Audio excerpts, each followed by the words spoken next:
Le show de moto vous est présenté par la Capitale Assurance Générale, l'assureur québécois des motocyclistes. Honda et Yamaha.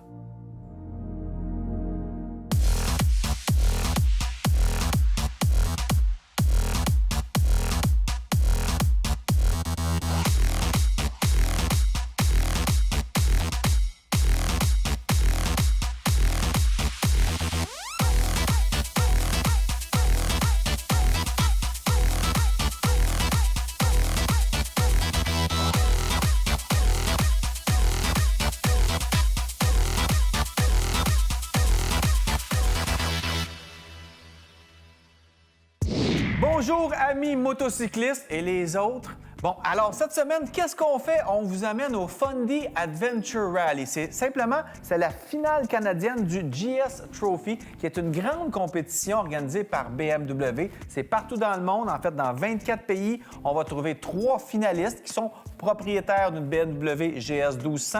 On a des compétitions tout au long de l'année. Et à la fin de l'année, on a une compétition comme le Fundy Adventure Rally, qui est un rallye hors route, mais où les finalistes canadiens, il y en avait 9, on en choisissait 3. Donc, tout le monde était convié là pour trouver les participants qui vont faire l'équipe canadienne qui ira au GS Trophy, qui aura lieu en Mongolie en juin prochain, à la fin juin. Donc, on y sera aussi. D'ailleurs, on va filmer cet événement-là en Mongolie. Oui, ça va être dans notre prochaine saison. Bref, voici notre visite au Fundy Adventure Rally.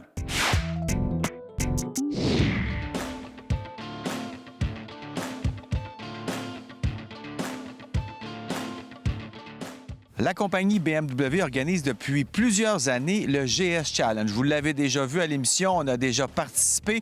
On s'est rendu au Nouveau-Brunswick dans une petite pourvoirie pour voir la finale canadienne du GS Challenge qui va sélectionner les 3 gagnants qui vont se rendre ensuite en Mongolie pour faire le GS Trophy, une compétition internationale de moto double usage organisée par BMW. Vous allez voir que les épreuves qu'on fait faire aux participants sont vraiment pas faciles.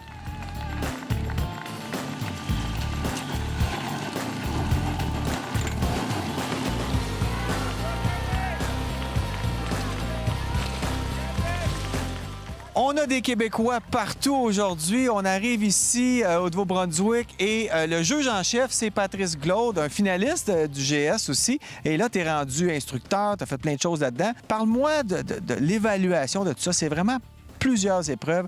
Est-ce qu'il y a des choses qui arrivent déjà d'Allemagne? On vous dit ça prend telle chose qu'il faut vérifier?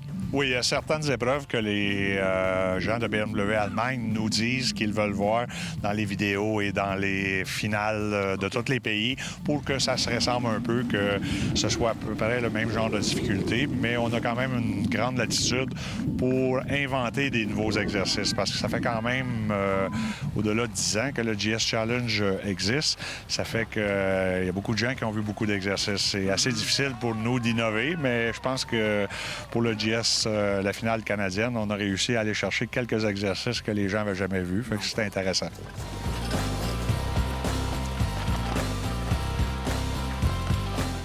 Qu'est-ce que vous devez évaluer? Parce que nous, on voit le garage, on voit des montées dans des roches, mais vous, en dessous de ça, il y a des choses que vous évaluez quand vous regardez les participants.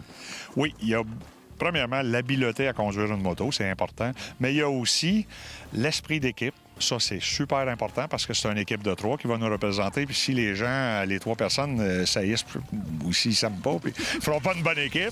L'autre chose, la forme physique. C'est très important parce que beaucoup des épreuves en Mongolie vont être physiques. Lever des motos, plein de choses comme ça. Ça va être très difficile physiquement. Il y a des journées, là, tu as de la misère à marcher à la fin de la journée, tellement c'est difficile. Puis ça commence le lendemain à 4 heures le matin et c'est encore la même chose. Pendant 7 jours. Oui, il faut vraiment être en forme. Puis peu importe les températures qu'ils vont y avoir là-bas, puis je peux vous dire que la personne en charge du GS Trophy, M. Tom Wolf, un Allemand, lui, ce qu'il aime quand il y a de l'eau, puis il y a beaucoup d'eau en Mongolie, c'est la première journée, dans la première demi-heure, c'est de nous faire caler jusque par-dessus nos bottes pour être sûr qu'on a les pieds trempes pendant 7 jours.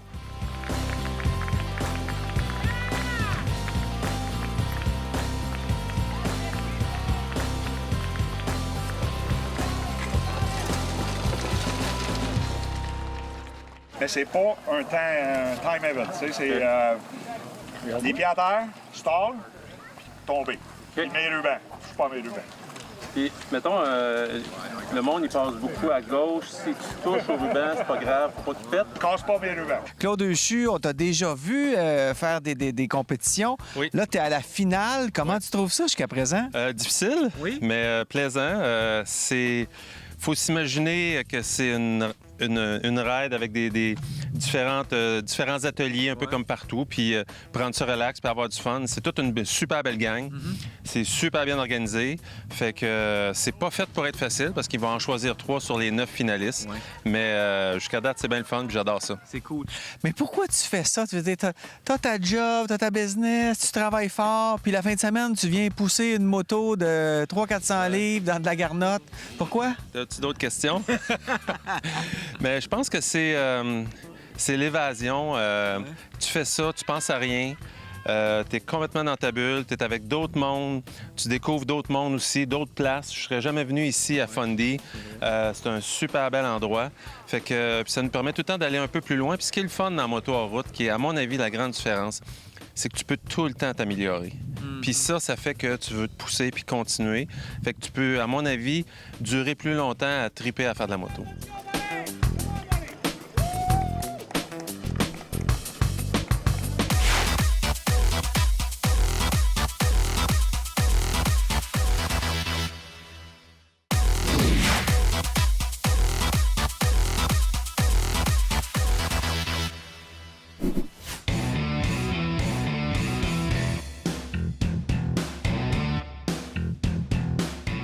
Quand on a participé aux premières éditions du GS Challenge, on avait beaucoup de randonnées à faire, différents niveaux et quelques petites spéciales dans les bois où on devait se promener en moto. Mais depuis ce temps-là, ça a évolué énormément, de sorte qu'aujourd'hui, c'est pas juste de l'habileté sur la moto qu'il faut, il faut aussi avoir des habiletés de contrôle vraiment très, très, très précis de la moto et, entre autres, pour traverser l'eau comme ça, sans tomber. Et à chaque fois qu'on met le pied par terre, on perd des points. Si on chute, évidemment, on perd des points. Et il y a aussi l'esprit de camaraderie qui est évalué, à quel point les gars s'entraident, s'encouragent. Donc, voilà, c'est vraiment une compétition qui s'est beaucoup étoffée, je peux dire, au fil des ans. Et c'est devenu vraiment un concours, non seulement de moto doublesage, mais international, de camaraderie. Alors, c'est vraiment le fun de voir comment le GS Challenge s'est développé. Pourquoi les gens font ça, d'après toi? Ah, c'est une passion. C'est que tu commences par regarder les gens faire, puis tu dis, une grosse moto comme ça, faire les jeux ou les choses qu'on fait avec ça, c'est impossible. Puis là, tu essayes, puis c'est comme tu te laisses prendre au jeu. C'est tellement le fun parce que ça reste que c'est pas tellement dangereux du fait qu'on va pas vite. C'est pas des motocross, c'est des grosses motos pesantes, mais à des vitesses en première vitesse. Fait que ça fait que c'est peut te fouler une cheville, mais ça reste, c'est pas tellement dangereux. Toi, il faut le dire, tu as participé à ça pendant plusieurs années avant de te qualifier et à chaque année, tu recommençais. Ah oui, puis là, ben, ça devient un genre de drogue. Là. Tu sais, quand tu commences à être dans les personnes qui risquent d'y aller, ben là, tu veux gagner, puis là, tu veux t'améliorer. Fait que j'ai pratiqué beaucoup. Ça m'a pris 7 ans avant de réussir à gagner. J'ai participé 7 fois. Et puis, à chaque fois, il faut garder le sourire parce que c'est une expérience inoubliable, même si on gagne pas. Puis de gagner, bien, c'est la cerise sur le gâteau. Alors, comment tu t'es préparé pour venir faire cette compétition-là? Tu as fait, je sais pas moi, du CrossFit, des choses comme ça? Bien, j'essaie. C'est vraiment un mélange. Il faut, je pense, que c'est un mélange physique. Fait que je m'entraîne, là, grosso modo, à l'année. Un mélange de mental. Fait qu'il faut que tu t'arranges pour essayer de... Pas être trop stressé. Ouais, pas être trop stressé. Puis prendre ça comme un week-end le fun et non pas comme une compétition. Puis les habiletés techniques, bien évidemment, je me suis pratiqué cet été en m'en venant ici. Fait que on verra ce que ça va donner. Faut que tu en fasses, finalement. Oui, faut que tu en fasses. Puis pas une compétition. Je pense pour moi, le plus dur, c'est de faire en sorte que j'aie du fun puis je relaxe. Puis je pense pas à la compétition. Fait que je n'ai fait quelques-unes. Puis ce qui est le challenge, puis je pense pour tout le monde, même les organisateurs le disaient, arrangez-vous juste pour avoir du fun. Puis t'es moins stressé, t'es moins stiff. Fait que c'est ça qui est le mieux à faire pour se préparer. Nous, au Québec, on est privilégiés parce que ça fait 10 ans qu'on le fait. Et puis, bien, on a eu beaucoup de participants. Puis le niveau de nos participants, vu qu'on a une plus grande quantité de personnes qui l'ont fait, bien, notre niveau est beaucoup plus élevé. Puis on le voit. Ça fait plusieurs années qu'il y a 1, 2 ou 3 Québécois sur le club, sur l'équipe canadienne. Toi, tu as la chance d'en faire avec ta conjointe aussi. Ça aussi, on en voit de plus en plus de couples qui s'initient à ça, qui en font ensemble. On n'est pas obligé de faire des gros challenges comme ça. Vous pouvez aussi faire des journées de rouler de la garnotte. Tout à fait. Nous, après Fundy, on part en vacances 2 semaines. Fait qu'on va aller se promener en moto-camping. Fait que juste ça, c'est plaisant parce que c'est un mélange de outdoor technique avec de la moto hors route. Fait que c'est comme deux... C'est de l'exercice aussi. Oui. Puis c'est ça a l'air de rien, mais les week-ends à faire de la moto hors route, c'est sûr que tu brûles pas mal d'énergie, pas mal de calories. Fait que non, je pense qu'il y a vraiment un beau mix. Puis comme tu dis, il y a beaucoup de femmes, de plus en plus qui en font. Puis je pense que c'est super bon pour l'industrie. Puis je pense que tranquillement aussi, ils se mettent à être plus proches de ce que les femmes veulent en termes de moto, de gear et tout ça. Fait que c'est vraiment le fun. C'est le fun aussi de voir du monde de partout au Canada. Moi, j'ai aimé ça de rencontrer des gens d'un peu partout. Puis tu te rends compte que la passion est la même partout aussi. Oui, puis je pense que c'est sûr, au Québec, on est fiers d'être Québécois, mais ça reste que c'est des Canadiens. On est tous des Canadiens, puis c'est une équipe canadienne, puis il faut vraiment représenter le Canada parce que là-bas, les gens de la Corée, les gens de la Chine, le Québec, ils savent pas c'est où. En tout cas, merci Pat, bravo. Ça a vraiment été très bien organisé. On a vu ça. Puis ben, c'est le fun de voir les finalistes, dont un Québécois. Yes, sir! Yes.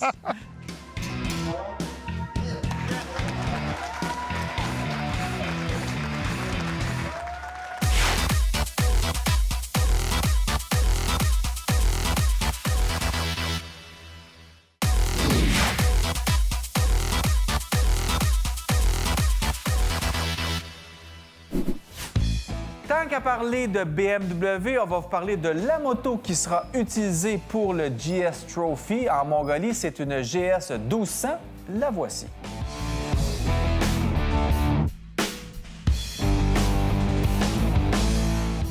Depuis plus de 35 ans, la GS de BMW incarne la combinaison parfaite entre performance sur et hors route. Au cœur de cette moto, il y a toujours le bon vieux Flat Boxer Twin de BMW qui est le cœur de cette moto aux possibilités presque infinies. Si elle fait peur à certains à cause de sa taille et de son gabarit, la GS est au contraire plutôt conviviale. Au fil des ans, les ingénieurs de Munich ont peaufiné la GS pour en faire une moto qui peut faire pratiquement n'importe quoi. On peut l'adapter à ses besoins. Si vous voulez faire des routes de gravel, voire même des sentiers, vous prenez l'option Enduro Pro qui permettra, entre autres, de désactiver l'ABS sur la roue arrière. Vous voulez faire du tourisme avec prestige, prenez l'option Exclusive qui va mettre toutes sortes d'accents pour la rendre encore plus belle. Bref, on peut faire de cette moto exactement ce que l'on veut. On a bien sûr 2 modes de comportement moteur, soit Road et Rain, donc route ou pluie, qui permet déjà d'affronter pas mal toutes les situations qu'on peut rencontrer régulièrement sur les routes du Québec. Mais on peut aussi choisir d'ajouter le mode Enduro Pro et le Dynamic Traction Control qui, lui, va venir moduler le contrôle de la traction selon l'inclinaison de la moto. Avec les modes Dynamique et Enduro Pro, on peut même personnaliser le comportement de la moto selon nos goûts. Une autre chose que j'ai pu tester sur la R1200 GS 2017, c'est la suspension dynamique électronique. Qu'est-ce que ça veut dire? Simplement que la suspension va s'ajuster en fonction du comportement routier et de ce que je demande à la moto. Plus on entre vite en courbe, qu'on presse fort sur la fourche avant, la suspension va compenser pour garder l'assiette de la moto et garder la moto très stable. Donc, les suspensions travaillent de plus en plus fort au fur et à mesure qu'on leur en demande plus. Ça fait une moto qui est très, très, très stable et, encore une fois, sur laquelle on a un plein contrôle. Quand on fait du vrai sentier avec une GS, c'est un vrai tracteur. Pour autant qu'on sache ce qu'on fait, elle peut passer presque n'importe où. Son seul point faible est son poids qui rend les passages boiteux un peu plus difficiles.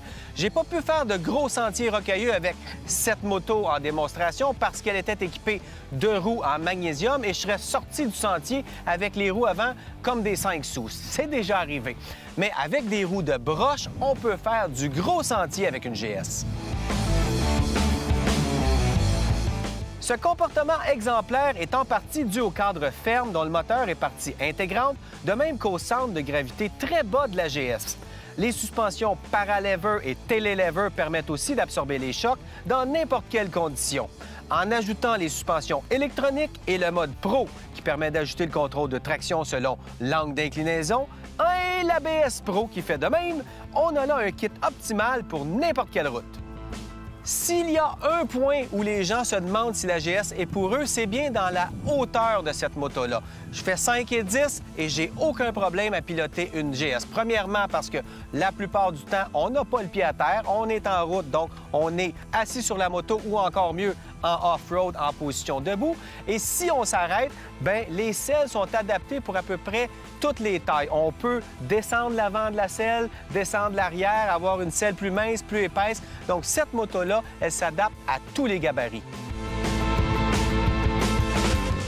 En résumé, la GS vous fait la promesse qu'elle pourra vous amener n'importe où en confort et en sécurité. Et c'est pour ça qu'il y a bien des gens qui décident de s'en procurer une, malgré une facture élevée. On parle d'une moto au prix de départ de 20 000 $. À ce prix-là, il y a des motos mieux adaptées au touring ou à la conduite hors route, mais la GS, c'est le canif suisse de la moto. Elle fait tout de manière adéquate. Vous voulez aller faire des petites enfilades de courbes à bon rythme, on peut le faire. Vous voulez vous promener en ville à travers des nids de poules, ces suspensions vont tout absorber. Vous voulez descendre à terre de feu, on rajoute des valises, on est parti. Avec une liste d'options longue comme le bras, on peut faire de la GS pratiquement la moto dont on a envie. Et c'est pour ça qu'elle est aussi vendue et aussi populaire.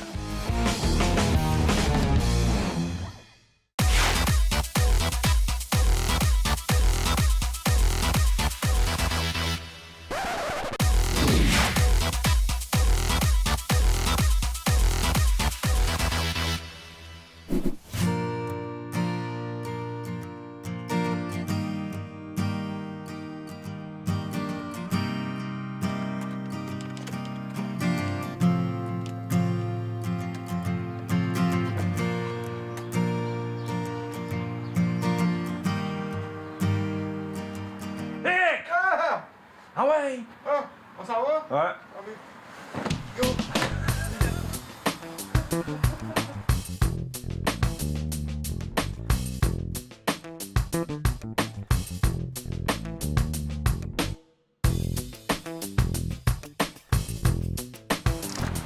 Bonjour. Donc, on est pas mal prête, là. Il manque juste Sébastien. C'est plate, Sébastien n'est pas là. Parce que Sébastien, lui, dans la vie, il a une vraie job. Moi et Eric, on fait ça, là. On s'amuse, puis on part de même, mais Sébastien, lui, il est parti en meeting à Toronto. Et qu'il va manquer 2 jours de la grande aventure Honda. J'ai une petite larme, là. On t'attend, Sébastien. Bon, on va t'attendre par là-bas, par exemple. Ceux qui écoutaient la grande aventure Honda juste pour Sébastien, là, il s'en vient. Il manque un gros morceau. Le deuxième. Le deuxième, ouais, il manque un gros morceau. Bonne celle-là. OK, c'est beau, là.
la moto double usage, vous le savez, on aime ça au show de moto parce que ça nous fait découvrir des petits coins de pays qu'on ne voit pas habituellement en moto. C'est vraiment l'esprit de la découverte qui nous habite quand on fait la moto double usage. On veut aller voir au fond du chemin de terre qu'est-ce qu'il y a.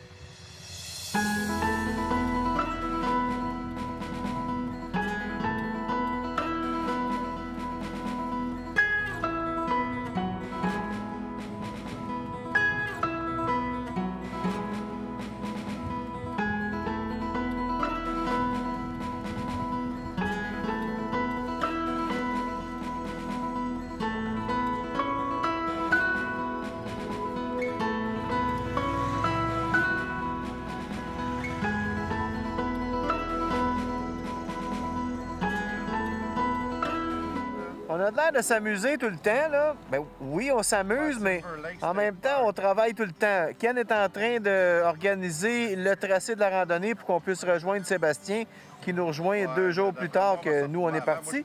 Moi, je suis en train de mettre des photos qu'on a prises ce matin sur la fanpage du show de moto, un peu partout sur Instagram, sur ma fanpage Facebook, pour que les gens puissent suivre nos aventures. Donc, c'est ça la job, mais il y a des jobs pires que ça. Je vous le concède. Stock. OK, ouais, Stock Farm Road. Ouais, OK, c'est ça.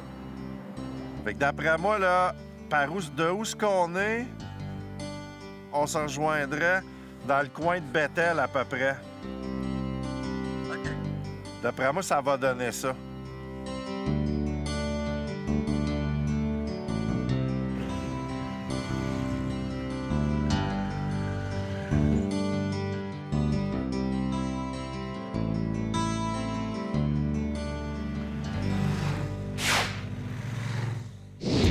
C'est ici que nos routes se séparent cette semaine. Ne manquez pas l'an prochain, oui, dans notre prochaine saison du show de moto, la 12e, on va vous présenter notre reportage sur notre participation, ma participation au GS Trophy en Mongolie. Je m'en vais là, j'ai hâte de voir ce que ça va donner. On va rouler pendant 8 jours off-road en Mongolie, alors ça va être mongol. On se revoit la semaine prochaine. Participez au grand concours Profitez de la vie grâce à la Capitale Assurance Générale et courez la chance de remporter l'un de ses nombreux prix. De plus, chaque prix est assorti d'une protection Air Médic à vie. Le show de moto vous a été présenté par la Capitale Assurance Générale, l'assureur québécois des motocyclistes. Honda et Yamaha.